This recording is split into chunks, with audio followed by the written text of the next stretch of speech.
اصالِ ثواب کریں بھی، کیوں کریں بھائی؟ نیکی تو میں نے کی، اس نے تھوڑی کی ہے بھائی. اللہ کی رحمت بہت بڑی ہے، اور ہمارے علماء نے قرآن اور حدیث سے اصالِ ثواب کو ثابت کیا. میں قرآن سناتا ہوں، سورہ حشر کی آیت نمبر 10. والذین جاءوا من بعدهم یقولون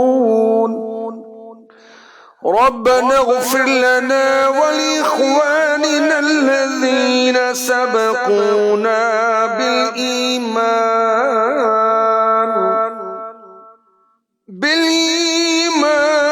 ولا تجعل في قلوبنا غلا للذين آمنوا ربنا إنك رؤوف رحیم. اور وہ جو ان کے بعد آئے عرض کرتے ہیں اے ہمارے رب ہمیں بخش دے، اور ہمارے بھائیوں کو جو ہم سے پہلے ایمان لائے، اور ہمارے دل میں ایمان والوں کی طرف سے کینہ نہ رکھ. اے رب ہمارے، بے شک تو ہی نہایت مہربان رحم والا ہے.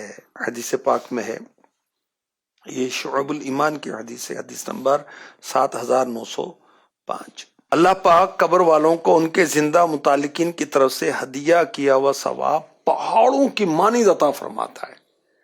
زندوں کا تحفہ فوت شدگان کے لیے دعائے مغفرت کرنا ہے. سبحان اللہ. ہم اپنے پیاروں کے لیے جو دنیا سے چلے گئے، بلکہ سارے مومنین مومنات کے لیے دعا کریں گے، ہمارے مرنے کے بعد کو ہمارے لیے دعا کرے گا. اچھا، پھر یہ ثواب کا کام بھی ہے. میرے آقا صلی اللہ علیہ وسلم نے ارشاد فرمایا، مسند الشامیین للطبرانی حدیث نمبر 2155.